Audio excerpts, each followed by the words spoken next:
All right. Today's guest is a former Special Forces Green Beret, a celebrity bodyguard and security expert, and a best-selling author, Daniel Fielding. Welcome to Can You Survive This podcast? Thank you for having me. It's wonderful to be here. And I have a hunch I'll survive the podcast, but you never know. It could be a challenge.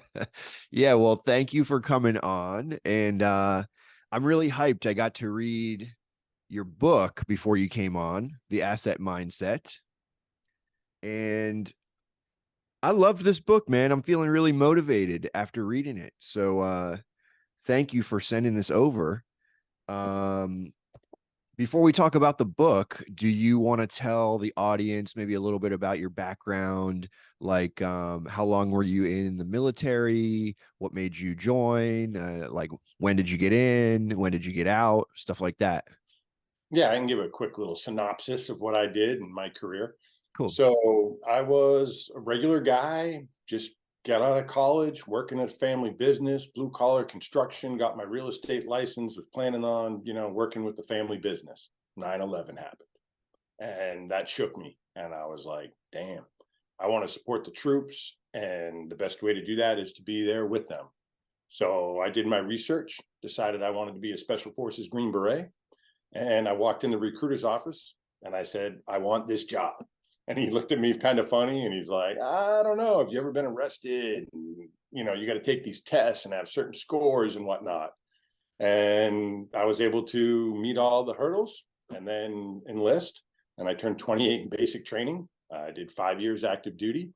Was on a 7th Special Forces Group team in ODA, Operational Detachment Alpha. I was the 18 Charlie logistics, demolitions guy, master breacher type deal. That was my role on the team. And I did that until I got out. And then I was a DoD contractor. And I worked with NSW, or Naval Special Warfare, their SEAL teams, different teams. I've worked with MARSOC. I've worked with several Green Beret, groups, whether it's 7th group, 3rd group, 5th group, 10th group. I've done across the board. But yeah, now I'm full-time security with Kid Rock. We met years ago. I did work previously a little bit with him, and we had a good relationship, but touring stopped. And in between working with him, I was still doing my DoD contract work. And we just left on good terms because I wanted to get back and work with my fellow brothers and sisters in arms and kind of pass the torch. So that's what I did. And then when I was contracting, a lot of people were like, man, you got an interesting life and perspective. You should write a book. And thus the Asset Mindset was born on the road while I was contracting with the military. Yeah, I really enjoyed the book. I had a great time reading it. I recommend if anyone reads it.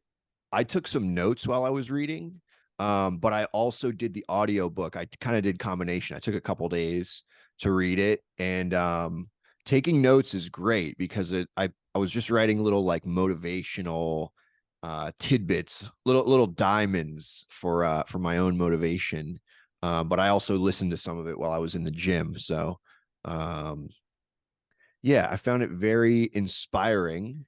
And it also reminded me a lot of, I used to work with a guy who did celebrity security. I used to like PA on movie sets and stuff. Okay. And I used to work with a guy who did security like on movie sets. And sometimes he'd bring me around to kind of like be his PA.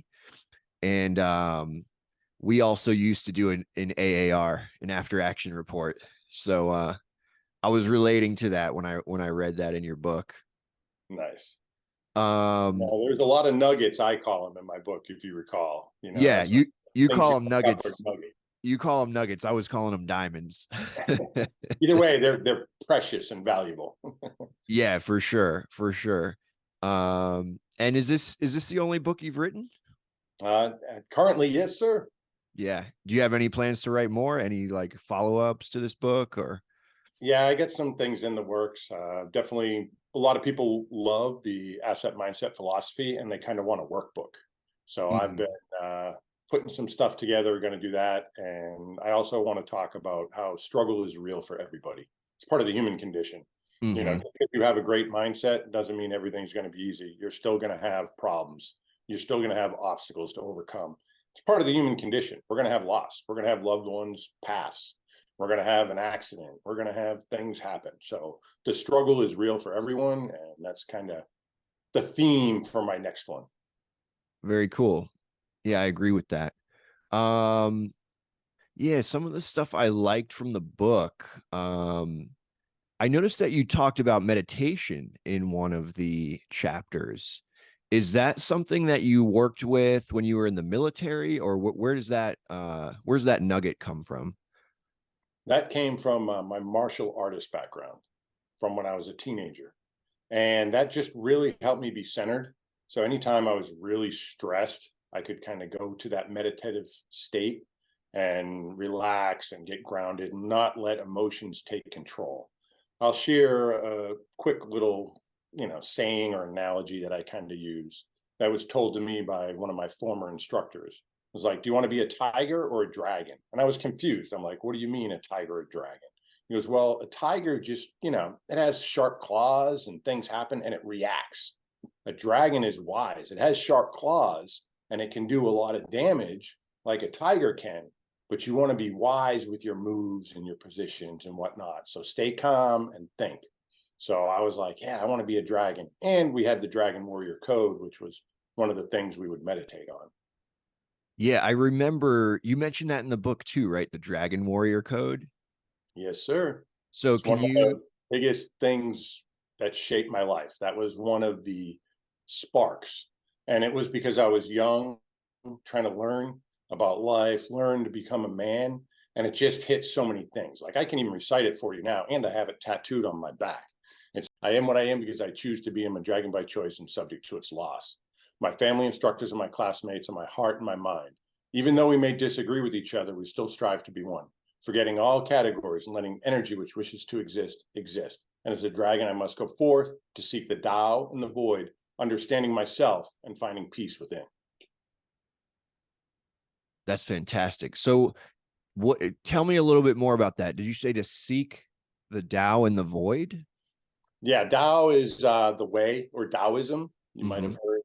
So that's more of a philosophical thing, but that line means finding the way in the void of life or in the world, or the void of earth and space or energy. So it's finding your place and your purpose where you're going to be, and then being at peace with that. Because obviously, we can't be everything to everyone or pursue every single dream we have. We have to have some focus. And that's part of accepting who we are. And I am what I am because I choose to be. I love that. That's a big theme, I think, in the book. Like you choose the path of your life. I found that very empowering in the book. There seemed to be a theme of like empowering us to choose how our life is going to go and kind of dropping the victim mentality and really being the I don't know if you use these words, but really being like the author of your own story, being the narrator or the one who chooses which path you're going to go down in life. I found it very motivating. And okay, so there was another line in that in the Dragon Warrior Code that I liked a lot that you said. Um, I may get it wrong, but despite our differences, we choose to be one. Yes. So we are that's a very hard one to process, but we are all, spiritual. We're all connected, the web of life. And even though we're going to have different points of view, we need to always remember that you are a fellow human being. It's kind of like when two mixed martial artists go into the ring and they're trying to knock each other out, and but at the end, what do? Most of the time they hug, they embrace. We're one, man. We're both warriors. We're on the same planet. And with nowadays the things that are going on, we need to remember that. It's a scary place. And I believe in fighting evil. I mean, I was a Green Beret Special Forces. I have no problem with going and doing missions and having to do bad things to bad people. But we also need to stay grounded and realize that, we're all human beings and we're all on this planet together. The more we can be a team and help each other and be positive, the better it's going to be. I agree, man. You know, I actually avoid watching the news because it's a little too much on my nervous system. But I agree. I think I'm ready. I'm ready in this world to put aside our differences and just, live peacefully. There's too much craziness in this world. No, absolutely. But, to survive, sometimes you got to do, what you got to do. And that old saying, I would rather be a warrior in a garden than be a gardener in a war. So, like, get your skills sharp if you want to survive and make it.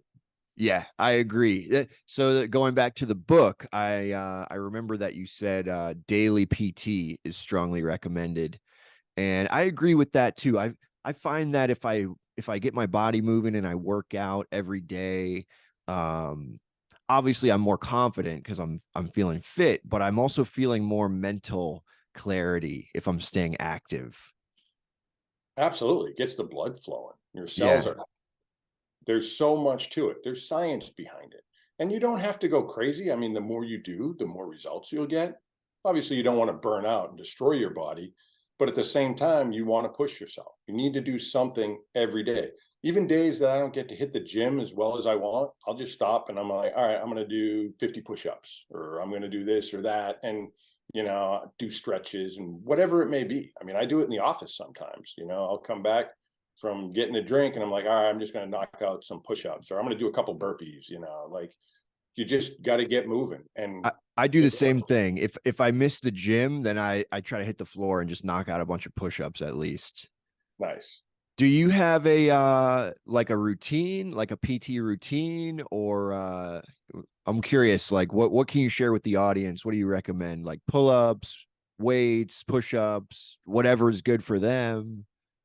You know what I've learned, and now, because I'm 48. A lot of people don't think I'm 48. I'm getting close to 50 here, and I've learned. When I was active duty, it was, I want to be a beast. I want to be able to pick up as much weight, and I got to carry somebody or ammo cans or whatever it was. Like, I still want to be a beast a little bit, but I don't push as hard in training with heavy weight. Now I Hmm. do lighter weight, more repetitions, because Hmm. I'm trying to keep my body parts working. It's like anything. If you have a bearing that is under stress too much and you have too much weight on it, that roller bearing or something, sooner or later, it's going to wear out. And I'm Hmm. realizing now I'm playing the long game. So I'm trying to keep my weight down. I'm trying to do high repetitions. When I go to the gym, I do reps of 30, 20, and 10 or 12, depending where I'm at. I used to do like 10, 8, 4, and like max, Hmm. and that's where tendons get torn or ligament problems, or you can have issues. Like, I don't want to hurt myself. I am trying to keep myself, my greatest asset, effective for as many years as possible and functioning at a high level. So yeah, Hmm. I might not be able to bench as much as I used to, but I'm going to hopefully keep being able to bench or do push-ups a lot longer. Well, I think it's working, man. You look super young and super. You look good. You look fit. Um, I'm curious. I'm looking at my notes from the book. You mentioned taking out the bad guys and being a warrior. I think there was a story in there where you guys, three of you, cleared like a room of or a building with 18 people in it or something. Yes, yeah, Can yeah. can you That tell was, the can you tell us a little bit about that story? well, that was a story that I was using to represent leadership and teamwork and the bonds of faith and trust in each other.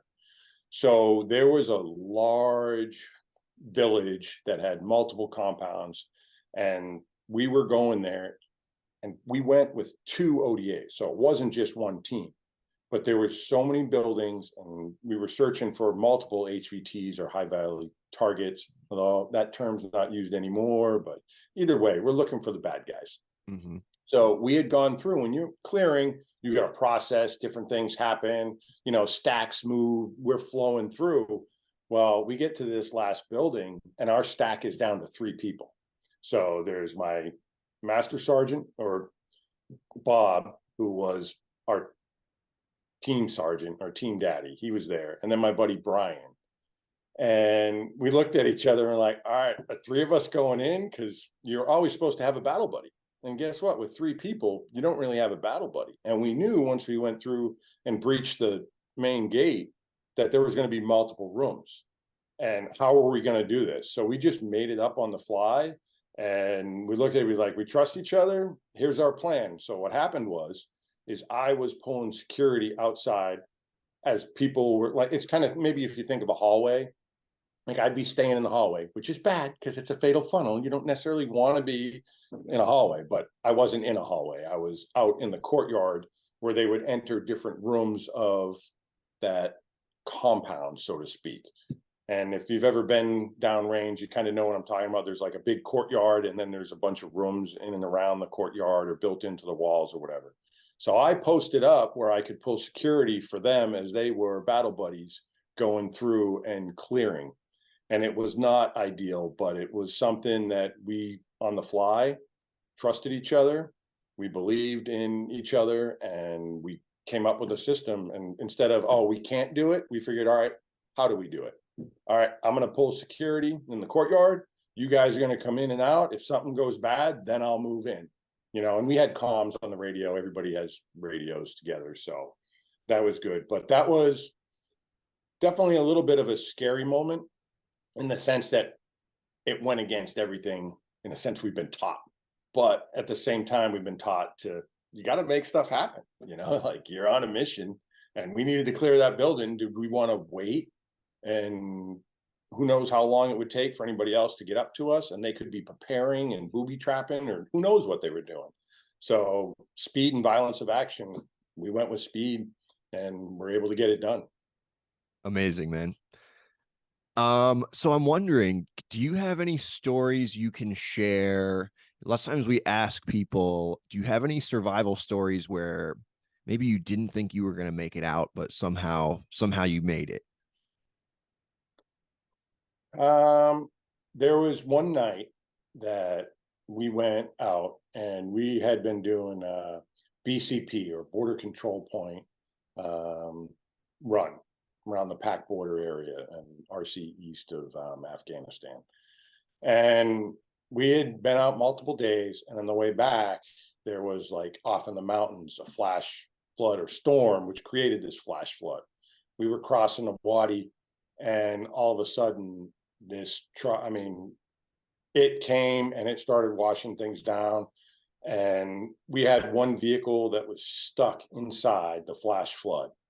And we had to like throw tow ropes, and all security was pretty much lost. I'm a big guy, I'm 6'4", so I was up in the turret, and I had thermal and night vision on each eye, going back and forth, scanning. People are running back and forth. We're halfway in the wadi because we could only get the tow line so far to be able to get to the other vehicle and pull them out. Meanwhile, it's washing away, going down. We had one guy that was just by one hand on that rope. He fell because the water was coming so bad. And when you're wearing kit, I had 85 pounds of kit with my plates and HE rounds and extra mags or whatnot. And you go down in the water, you're not going to swim. And he had one hand on that tow rope and was like, it almost looked like he was water skiing because he was slapping, and he was able to just swing his other arm around and get on there. And we were able to get everybody out and get all the sensitive items, but we were there sitting ducks, had we been engaged at that moment, we wouldn't have been able to do much. I was the only gun in the fight at that point. Granted, we would have reacted and done everything we could, but that was definitely a scary moment, getting caught in a flash flood in the wadi in Afghanistan. So yeah. Wow. Yeah. Yeah, I think in the book you mentioned a phrase that I personally love, and that is adapt, improvise, and overcome. So Yeah. I guess sometimes you never know what variables are going to come at you, and sometimes it's the weather that throws a surprise at you. Yeah. And I will say that night, I love the Air Force, because when they came in, because we ended up calling like, hey, we're kind of, in a sense, we weren't pinned down, but we were stuck. And they were like, all right, we're going to send in some close air support and buzz by and make sure, check nobody's moving in on you. And when they flew, they came in real low and did a burn to like kind of do a presence, like we're here. And that was definitely, it took a little while for them to get on station from when we first, called in, but that was a warm feeling knowing they were right up there above us. Amazing. Amazing. And so what year did you get out of the military? Actually, I got off active duty in 2008. Got you. And are you touring pretty often, doing like working with Kid Rock and doing like celebrity bodyguard security stuff? Oh, on a regular basis. I am full time with him right now, Amazing. and some other people that could be in our entourage and crew. So I flex and work with others, but he's my primary client. That's a great gig to get into after being in the military. Oh, it's a fantastic gig. I've known him over 15 years now, and he's an amazing patriot. And I wasn't looking to do this. This was one of them opportunities in life. You know, you pursue something, doors open, and you know what? I'm going to go through that door and check it out. And it ended Yeah, that pretty that good on the was other side. So I'm not. that was another thing I liked in the book where kind of the theme of if you don't keep moving, like if you freeze, you don't grow. If you don't keep moving, you don't grow. And if you take big risks, then you'll get big rewards, ideally. And Yeah, I think there was a chapter in there that how you basically met him by chance and then just kind of rolled with the opportunity, right? yeah, exactly. That's exactly what it was. I was down in the Bahamas in 2008 on my birthday, because the year before I was running missions in Afghanistan, and I got off active duty. I'm like, hey, this year we're going to do something nice. So we went down to the Bahamas and just arrived, laying on the beach after checking in the room, and I hear this music. I'm like, oh, I wonder if there's a, discotheque or what's going on over here. I'm going to go check it out, and maybe it'll be a place to hang for my birthday. Well, lo and behold, who is it? It's the American badass Kid Rock rocking out in his cabana, just jamming music and tunes. And I was like, man, that's Kid Rock. I got to go up and say thank you for all he does. And I went up there with the purpose of just, giving thanks and showing gratitude for everything he does to support the troops. Well, it turns out he asked if I'm in. I explained the situation. No, I just got out. It's my birthday. I'm down in. He's like, well, thank you for your service. It's your birthday. Let me buy you a drink. Then we start hanging out, talking. And he's like, hey, you got any birthday dinner plans? And I'm like, no, not exactly. He's like, well, come with me. We'll have dinner. So I go to dinner, and he's still like, thanks for your service. And at that point, I hadn't told him I was a Green Beret yet. I was just, active duty. I said, oh, I'm a crazy guy, jumped out of airplanes. That's all. And I left it at that. Of course, his birthday, having a few drinks. By the end of the night, he got it out of me. And then he was like, oh, cool. Tell me this, tell me that. And thank you so much. So the point of that story is we were both just giving thanks and showing gratitude for each other. It wasn't there like, oh, I'm a badass Green Beret, and oh, I'm a badass rock star. And we were complimenting each other. And Mm-hmm. that, I think, is what really brought us together. And we ended up hanging out for 3 days. And he goes, hey, I know you just got off active duty. You got a job yet? And I'm like, well, nothing set in stone. I get some contracts I'm going to be working on, the DOD or whatnot. And he goes, well, I might have something for you. And lo and behold, later on, he called me up and he goes, I got a show in New Jersey at the Borgata. You want to work it? And I was like, yeah, I'm free. I'll come work it. I worked it. He goes, I'm happy if you're happy. Job's yours. And I'm like, what? Okay. So yeah, I did that for a while. That's amazing, man. Congratulations. Thank you. And I love that stems from, like you said, and I think it's in the book too, the importance of gratitude and how sort of beneficial it is to have a grateful mindset and show gratitude. And I mean, even if it doesn't get you a job, I think it improves your mood, you know? Oh, it's one of what I've found in my life and seeing it with others. That is one of the most powerful things you can do. Like, I will say that again, it is one of the most powerful things you can do, is to be grateful and have gratitude. If you show that and live that way, it's fertilizer for positivity.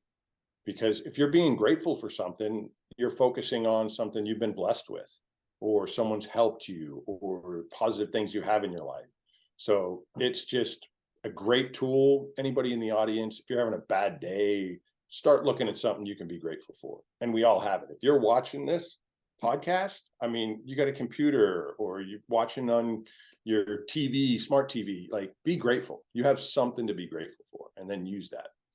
I totally agree, man. Yeah. If I'm ever having a bad day, think of something that I'm grateful for, and then start to change my mindset right away. Yeah, it'll help you shift gears, Yeah. undoubtedly. Yeah, for sure. For sure. So when you started jumping out of planes, did you have any issues with that, or were you ready to rock right away? I was pretty much ready to rock. I Yeah. will say I was just acceptance. So at that point, I mean, it's after 9/11, I was signing up to be a Green Beret and jump out of plane. I'm like, this could be it. This is all I could be, doing in my life. I could die on this jump. I could die on this mission, but you know what? I'm living with purpose. And I'm going to die anyways. We're all going to die. There's no avoiding it. So do I want to go out meaningful ways, something I believe in, or doing something that's I'm truly alive doing it. I'm not just sitting back and going to have regrets. Like I'm living, so to speak. Yeah. And that's how I faced my, time in the military. That's how I faced jumping out of the plane. There was an interesting story, which I'm sure you might recall, about the number one man on the first jump. I was Uh, going to bring that up. I was the second guy, and I got to witness this guy. His dad was in the 82nd Airborne. He was going to be in the 82nd Airborne, and he was scared to death. He was a young guy. I'm thinking he's maybe at that point 20 years old, and I was older. Like I said, I was 28 years old. Not that 28 is super old, but for joining the military, it's definitely older. Mhm. And he just started tearing up and like, I can't do this. I can't go first. Because being the number one man, they're setting up. They open that door. You're standing there at the door waiting to go for green lights and jump master to tell you go and everything. So he just was taking it all in and right there. And he just was tearing up and he's like, I can't do this. Can you change spots? And I'm like, I'm not changing spots unless the black hat says it's okay. Like, I'm not getting in trouble. Let's just start. And I don't want to mess up static lines or do it, I'm like, no, I'm willing to do it, but you got to talk to the jump master. Jump master denied it. Was like, hell no. And I didn't think he was actually going to jump, but he did jump on his own free will. And that's something that really, to this day, and why we're even talking about it now, made an impression on me, because he was scared shitless. I mean, he was pooping his pants, and he jumped out on his own. He made a determination and was like, you know what, I'm doing it. And I was really proud of him, because I know there was no doubt that he was deathly afraid, and I was nervous too, but I was in that let it go mentality. Yeah. So I guess the overall theme of the book, which honestly, man, I'm really happy that I read it over these last couple of days because I'm feeling motivated to like get back in the gym, eat healthier, just like wake up earlier. There's a lot of good nuggets in there. Um, but I guess the overall theme is just like taking control of your own shit and not being in a victim mentality and just accepting that you're in charge of your own life and you get to make your life whatever you want it to be. Um, would you agree that that's kind of like the overall theme of the book? Oh, absolutely. I just want to let people know, though, and listeners, just because you have the asset mindset doesn't mean everything's going to work out the way you want. Mm-hmm. And when you have the asset mindset, you are realizing that no one influences your life more than you do. Like, you are the number one influence. There's going to be a lot of things and variables in life. Things happen, good luck, bad luck, chances, where you're living and whatnot, but you can change that. That goes back to you are the greatest influence in your life. So I want to change careers. I want to learn something else. I want to live somewhere else. You know what? I don't like living in the city. I want to go in the mountains. Or, hey, I don't like being out in the middle of nowhere. I want to move to a city. Whatever it is, you're in control. You're the greatest influence in your life. And that's the first step for having the asset mindset philosophy is realizing you are your greatest asset. No one can help you in your life more than you can. So stop looking at other people to help you and you start being your greatest asset. And is why I always say, own your power. Fantastic. And I know I already asked about meditation, but do you still meditate? Yes, not on a strict schedule. I meditate as I need it, so to speak. Mm-hmm. I could probably do more. We can all do more. But I look at meditation now as like when I'm thirsty, I drink water. When I feel stressed or I have an issue, I'm going to take some time and I'm going to meditate and I'm going to center myself. The goal, I think, is to kind of live life in a walking meditation. Like you're at peace. That's where some people, I believe, call it enlightenment. I mean, you can define that and there can be all different types of terms.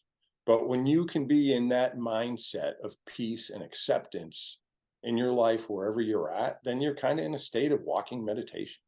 But yeah, that's how I meditate now. So when I need it, I'm going to go do it.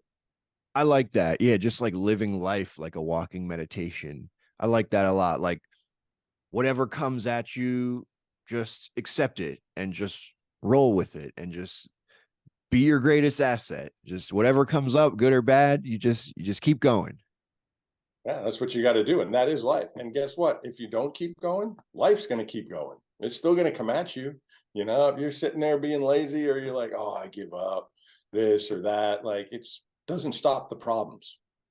Things are still going to come. There's still going to be challenges. Life is hard. So choose your hard, as a lot of people say. Choose your hard. Yeah, I agree. So, speaking of keeping things rolling, I got a little holiday special hypothetical survival scenario for you. All right. Are you ready to see if you can survive this podcast? Hell yeah. Bring it on. Okay. All right. So, let me get my little notes out here. For this scenario, you're going to be by yourself attending a banquet cocktail party, kind of like a fancy person meet and greet. Okay. And it's occurring in the banquet room inside a 40-story skyscraper. Kind of similar to like a certain holiday movie that some people may or may not Oh have yeah, heard yeah, of. yeah. Uh, so you are entering the building, and as you enter, there's a hostess and she asks if she can take your phone. This is a no phones event. She's going to put your phone in a locker and give you a key. And when you leave, you can get your phone back. So, first question is, do you A, turn in the phone and take the locker key, or B, refuse and just skip the event? Ooh, would I survive this? It would depend on the event.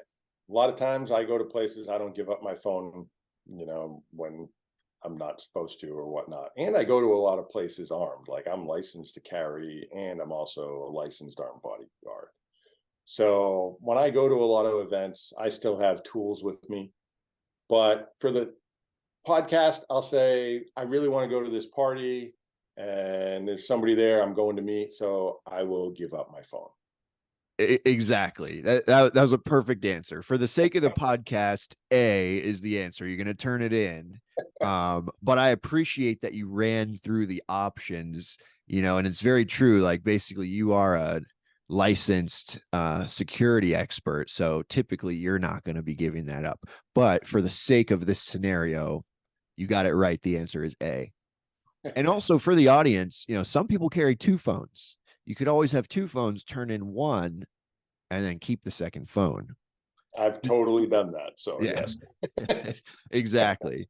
Exactly. Okay. So you turn in the phone and you take the key, and now you're in the elevator. It takes you up to the 11th floor banquet room. You check out the party for a little bit, and you're going to go head to the bathroom. The line for the bathroom is very long. And so you go find a different bathroom way at the other end of the hallway. While you're in the bathroom, you hear gunshots from automatic weapons, and the party is now being taken hostage by several gunmen. So, do you A, sneak back into the banquet room and see what's going on, or B, leave the bathroom and move away from the banquet hall?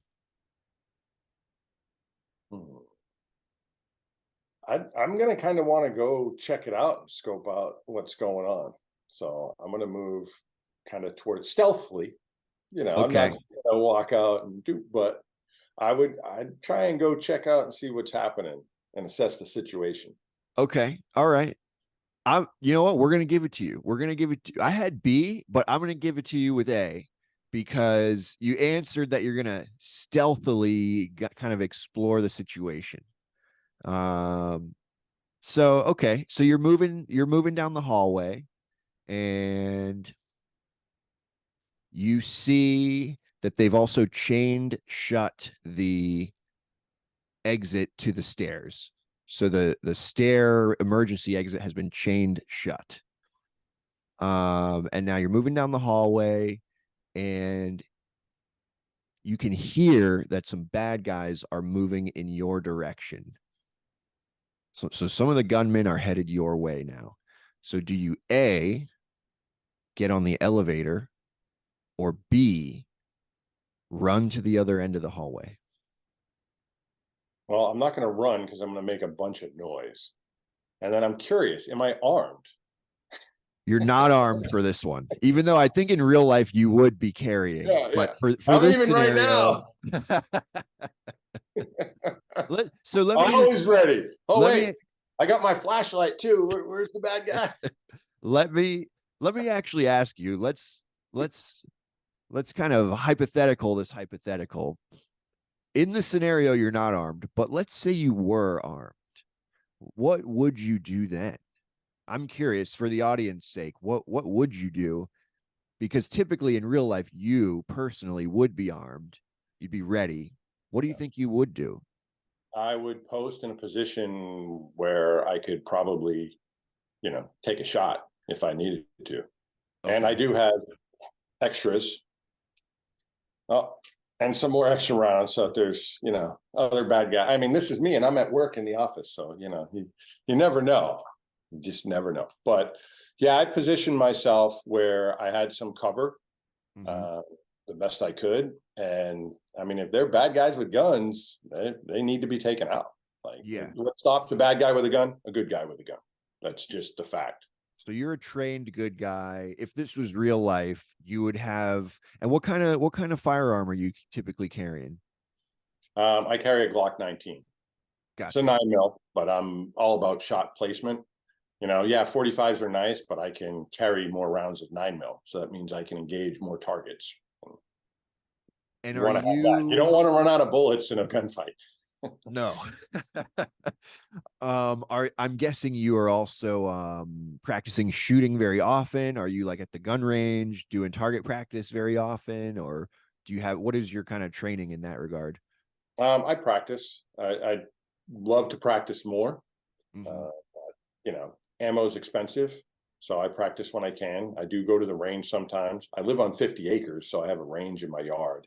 I actually shot a video for a buddy of mine that's Navy SEAL who has Watchtower Firearms. He's part of that, Ray Cash Care and Rob O'Neill. And we did a bunch of stuff. It was a great time shooting at my house. So my house is kind of a range too. So Oh, I very cool. practice. Very cool. So you must be down in Texas then? Actually, no, I am in Nashville. Oh, you're in I'm Nashville. up here. Yeah, I'm in Nashville. Oh, very cool. I've been to Nashville like one time. I had an absolute blast, man.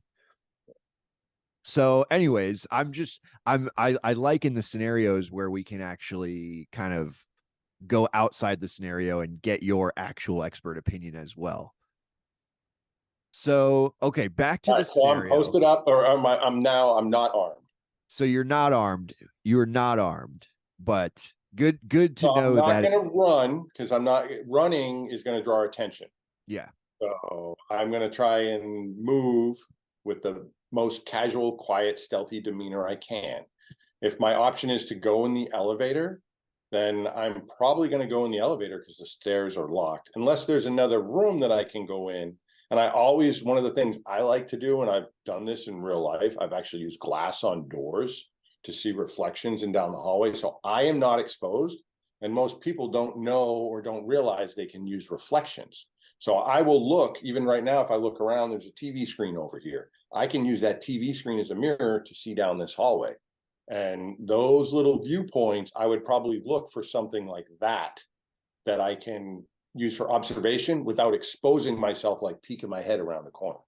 Amazing. So basically, you're staying stealthy and you're using what's around you to observe and assess the situation, and you want to see the bad guys without them seeing you, basically. Yes. Fantastic. Okay, so let's see, where are we at here? For this scenario, let's say you did all that, you observe the bad guys, you're staying discreet, but there's basically nowhere else you can go but the elevator. Okay. So now you're on the elevator. You're on the elevator, and the next question is, do you take it down to the lobby, or do you take it to a different floor to look for more discreet exits? I would press a bunch of floors so that if someone was observing or seeing or got in after me, they wouldn't know what it was.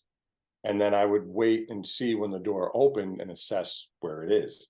I would probably, again, not be standing right in the open of the door when it opens up, so that I'm there like, hey, here I am, I'm a target, or, So that's one of the things. It's constantly assessing, but I'd be moving.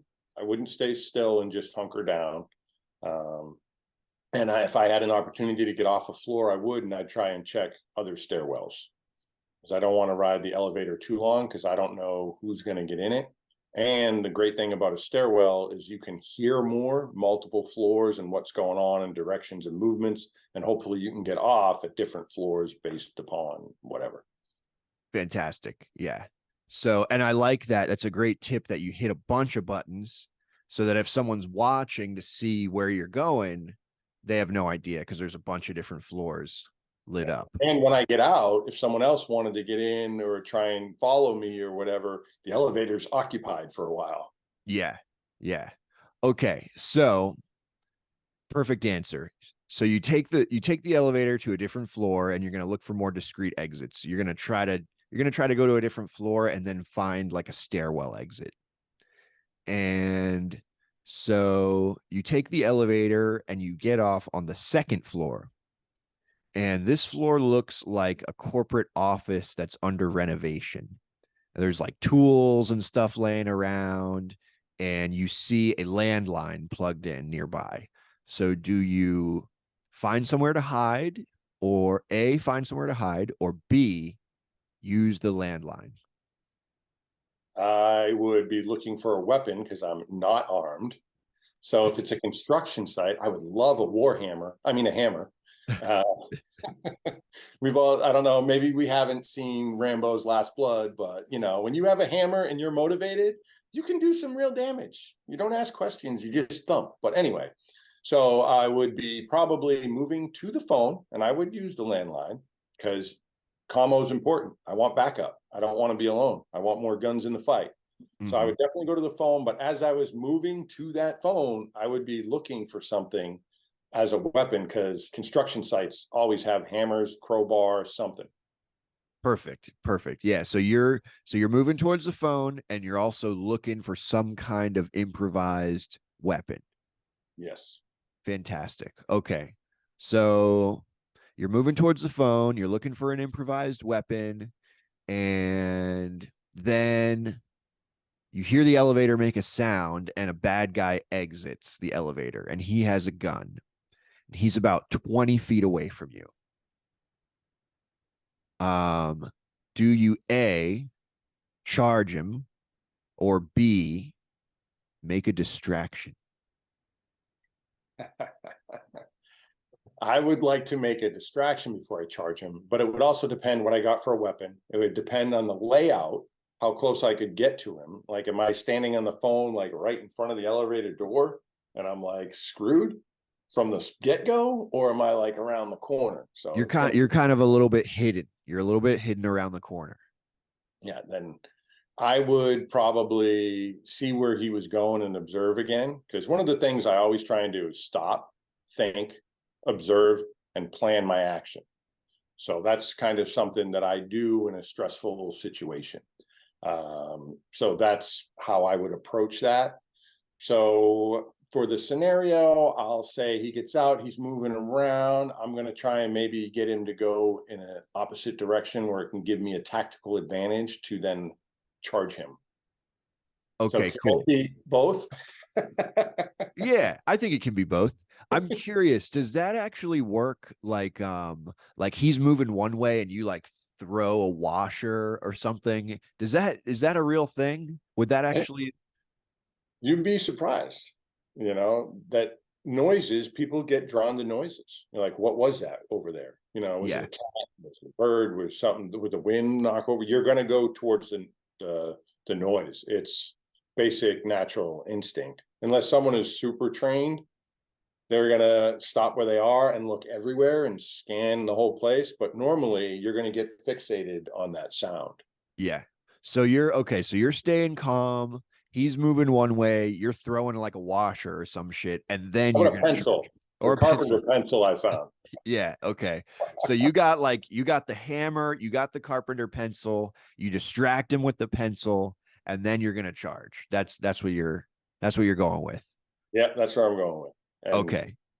blunt Okay. force trauma to the head. I'm not going to go anywhere else, but if I'm coming from behind, brainstem in there in the back of the. Okay. So you're gonna brand him with the Warhammer. Yeah, So okay, so correct answer. See, the biggest benefit I think is actually working through the answers, and then the audience can kind of see your thought process and how you would formulate the plan. yeah. So okay, so you throw the carpenter's pencil, he turns towards the sound, you charge him, you crack him with the hammer, you take him out. He's down. Now you have his gun and his walkie-talkie. And So I'm do going you, to also search him for anything else. Going to do a full search. He okay. may have plans, information. He may, have names or who knows what. He might have some body armor. He may have whatever equipment, knives, different things. I would strip him of anything that could be battlefield recovery, so to speak. Okay, yeah. So you're gonna get any goodies off of him. Maybe he's got some body armor. He's got a weapon. He's got a walkie-talkie. Maybe you find the plans. That's good. Okay, so you strip him down. Now you got his stuff, specifically his gun and his walkie-talkie. So the next question: do you A, take his gun back to the 11th floor and just Rambo that shit and save everyone, or B, check through all the walkie-talkie channels? See if you can get any information through listening to the bad guys. See if you can maybe connect with a police scanner. So A is going back to the 11th floor, guns blazing. B is work with the walkie-talkie a little bit. See if you can either gather information or get a message out to the cops. Okay, so I'm not running back to the floor. Okay. I'm going to assess the situation, and I still want to know that landline phone. Is it still good? Because what I would do is I would now move his body. I'm not going to just leave him a bloody mess for someone to see. So I'm going to kind of conceal him. If I have to put a carpet or it's a construction zone, do I need to put a piece of plywood over the blood stain? Now I got to move him now, hide him in some tarp or whatnot. And I'm going to go back to that phone, which I was told there. If it's dead, well, then I'm out. And I'm going to just use the walkie-talkie solely. But I would be going back to that phone and kind of setting up a base of operations to plan my next moves and see what I have for combo. Got you. And are you moving his body like in case any other bad guys show up so that they don't become alerted? Yes. Got it. Got it. Okay, so you're checking the phone, you're hiding his body, you're basically setting up your base of operations. You're trying to get comms, etc. Yeah. Okay, correct. I had the correct answer was to not go charging back to the 11th floor. So you got that right. All I right. might be dumb, but I'm not stupid. So, okay, so you do all that. You're setting up your base of operations and you look out the window and you see a cop car. He's in the parking lot. But it looks like now he's making a U-turn and he's about to leave. So, do you A, shoot out the windows of the floor you're on to get the cops' attention, or B, take the elevator to the roof and try to get reception on the walkie-talkie to connect with the cop. I'm not going to the roof. I'm getting more stuck. I want to be closer to the ground. Now, do I have my flashlight? Because I'd be trying to flashlight him first. You do have your flashlight, and I forgot to say that the phone was dead. Okay. All right. The Yeah. phone is dead, so that's no good. So, yeah, I'd be trying to get his attention with signaling first. And if I couldn't, and he was really, really leaving, I've actually got people's attention by gunfire before. So I wouldn't go crazy because I don't want to reveal my position, but I'd do it just enough to hopefully get his attention so he doesn't just abandon the call. Okay, fantastic. So you're gonna flash him with the flashlight. You're gonna signal him in some way. Yeah. Okay, fantastic. And so your signaling works. And he pulls back around, and now he's there and he's calling other police, and other police are starting to show up. So the last question is, with the cops now showing up, do you go to the 11th floor and join the fight and help?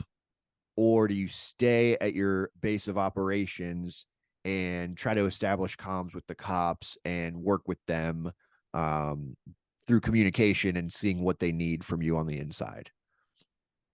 Yeah, absolutely. I'd be working towards getting commo with them.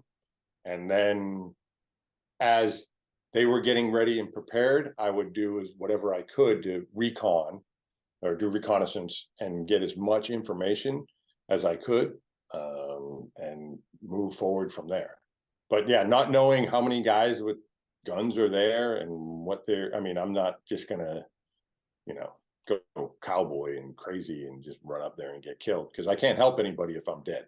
Yeah. So I would be trying to strategically and tactically move and communicate with other forces, or the police, their Yeah. SWAT team. Fantastic. So you basically you set up your base there, you've got the enemy's gun, you've got his body hidden, you've signaled the cops, now they're showing up, and you're basically going to set up shop where you're at and try to establish communication with them and help them through reconnaissance or whatever means you're able to once you establish that communication. Yes. Yeah. And obviously going through the channels on the walkie talkie and seeing what's going on. Fantastic. Well, Mr. Daniel Fielding, you have officially survived this podcast. Thank you so much. That was a lot of fun. Yeah, I really like when we can kind of go a little bit outside the scenario and you can say like, okay, well, here's what I would actually do. I'd actually have my fucking gun on me. Yeah. Like, I don't go really anywhere without that. You Yeah. know, I get the credentials and that's why I'm there. And I work a lot with law enforcement. I mean, I've worked with Secret Service. I've, done a lot of things. And even to this day, like downtown Nashville, I was doing some stuff and, I'm totally armed and they know it, and I'm one of the good guys with a gun. So when are you typically like concealed carry or are you like an open carry? No, concealed carry. Absolutely. Always concealed carry. I don't want, like, I'm one of those people that are just kind of ghosts in the scene. I'm not a overtly, I'm a security guard that says security this and that. I'm that I can watch and see. So I wouldn't be necessarily a suspect of a bad guy that's walking in because a lot of times I'm wearing a suit. Yeah. Suit and tie, or I'm driving. Oh, he's just a driver. Or, oh, he's this or that or whatnot. So. And also most when you're local, like when you're home or most places where you would carry, do you kind of somehow let law enforcement know ahead of time? Like, do they know you in most places, like where you live? Yes, I have a good relationship with the Metro Police Department. I have a good relationship with the Sheriff's Department, and yeah, they know most of the time. I mean, they know I have certain lights on vehicles and do things and whatnot, and we're all on the same team. I help them out the best I can. If I have information, they do the same with me. We work together on whatever it is we need to accomplish that day, and try and keep everyone safe. Yeah, I would imagine that for anyone who does carry, that'd be pretty important to have open communication with the local police so that because you don't want to accidentally get confused for one of the bad guys. No, not at all. That's a worst case scenario. Is you're a good guy with a gun, the bad guy's doing whatever. You pull your gun, you take him out, and now the cops show up, and you're there standing with your weapon, and they're like, "Oh, that's the bad guy," when actually you just saved people. So Yeah, yeah. you don't want that. I So will tell they, you a funny story though. yeah. I was doing an event with a former president and Secret Service there. Now they know what I do and they know I'm licensed to carry and all this stuff. But dealing with the Secret Service, they have multiple rifles, they have all kinds of stuff in their kit, so to speak. And I'm just one guy with, a weapon and a few extra mags. So I'm like, okay, I lock it securely in a place and then move into, in a sense, their bubble. But they all know what I do, so they come up every time I'm with the Secret Service. They're like, are you slick, or are you clean, or are you carrying? Because they want to know, or all that. And I'm like, no, it's secure in a lockbox, or oh, I did this with it, or I did that with it, because I don't want them to worry. And I'm not going to have any more firepower. That's probably the safest spot to be is in the bubble of a president. So have you done security for a lot of like presidents as well? No, but I've had the opportunity to meet and see President Trump, and he's a very, very interesting man. And boy, does he love this country and really does want to help the world be a better place. I think as many people, in the world, we get a bad rap sometimes, and you got to look at someone's actions, what they do, and results. And boy, he doesn't have to do what he's done. The guy's got enough money; he can go buy an island and pay for people to serve him whatever he wants and rub his feet. He truly is doing this for love of country. Hmm. I don't know too many other people. People normally want to be a president for power and money. Well, he's already got all that. So his motivations are rather interesting. I don't care what people's political beliefs are, but you're not going to find too many people on either side of the aisle that have that much money and power and are still going to try and serve the country. Yeah, And good that's, point. I think, very commendable. Yeah, very good point. I imagine that is a security bonanza when wherever he goes. Yeah. Well, thank you for coming on the show. The Asset Mindset is the book. I loved it, man. I'm feeling really inspired by your book. Thank you for putting it out and for sending me a copy. Oh, And my pleasure. is there anything else like that people should know? Where do you want people to find you or find your book or anything else you want people to look up about you or what should people Well, do? people can go to theassetmindset.com. I got a website. They can find me, The Asset Mindset, on Instagram. I'm probably most active on Instagram and Facebook. You can reach out to me there. I do speaking now because the book's become a pretty good success. Motivational speaking, corporate speeches, and I have a gig going on in Arizona, out at Lake Havasu, coming up in November. If anybody's out there and wants to go to Riverside, they will be able to see me over at Lake Havasu. I'm doing a private corporate event in Texas in December. But yeah, that's been one of the things that I'm really moving towards now, because I've realized I've been able to help a lot of people with my book, and the one-on-one interactions like we've had today, I've found has been very enlightening or helpful for people to really get that more intimate in the asset mindset philosophy and be able to ask questions. So it's a two-way communication, and that's been going well. And I love doing it because I love getting the feedback and seeing the results from people and hearing their success stories or how it's changed them. Or like you today, you're a prime example, like, oh, it's motivating. I want to get up earlier now and do this and that. And that's just adding more fuel to my fire. Like, I wanted to help people through the book, and now I see it happening. It's just making me want to get it out there more. So the more I can share it, the more y'all out there can share it and help get the word out. We can change the world with the asset mindset or a positive mindset. So thank I you. think you'll have to come back on the show in like a few months and I'm gonna be just like totally jacked. And I'm gonna be like, man, this book got me every morning. I wake up at 5 a.m. I hit the floor doing my push-ups. That's awesome. And you know what? You wouldn't be alone. There's a fellow veteran now. He's got his own little podcast thing he's doing. He started it after reading my book. He's lost 40 pounds in weight. He's like, I'm doing the best. He's hit me up a few times. We joke. I'm like, you're my asset mindset teammate now. Like, you're into this and we help each other out. And same to you, Jeff. I mean, like, you can reach out anytime. We're asset mindset teammates now. And if you want to leave a review for me on Amazon or anywhere else, I'd love it and appreciate it. for But sure. you And just reach. you're gonna be in Havasu in November. You're doing like a asset mindset event or like a speaking I'm thing. going to be part of it. So it's a hot rod event. It's actually a car show. There's going to be like 500 hot rods and different cars going on. There's going to be live music. It's a weekend event. Yeah, November 18th. Okay, amazing. Maybe I'll try to pop in. Oh, that'd be awesome. Where are you at? I'm in LA. You're in, oh, not too far then. Yeah, yeah. Yeah, yeah. I would like to check out Havasu. I haven't been there yet. Oh, it's great. Someone told me, I haven't been there since '94. I know I'm aging myself, but that the original London Bridge has been rebuilt. Like, they took it down and they built it and re-put it back together, and it's out at Lake Havasu. So I don't know. I'm curious to see if I can find the London Bridge out there. Amazing. Well, yeah, thanks again for coming on one more time. The asset mindset.